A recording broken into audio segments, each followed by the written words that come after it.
पिंपरी चिंचवड शहरातील पिंपरी परिसरात अंमली पदार्थ विरोधी पथकाने संत तुकाराम नगरच्या गांधीनगर भागात 21 फेब्रुवारीला दुपारी संशयास्पद हालचाली करणाऱ्या महिलेला विक्रीसाठी गांजासह अटक केली।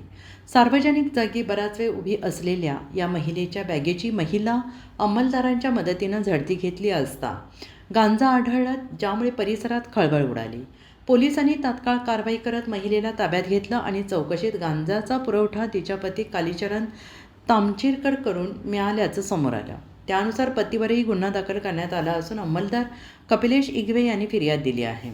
पथक नियमित गस्त घालत असताना ही कारवाई पार पडली। गर्दीच्या भागात अशा विक्रीमुळे नागरिकांमध्ये चिंता वाढलेली असून पोलीस गांजाचा स्रोत आणि इतर सहभागींचा शोध घेत आहेत।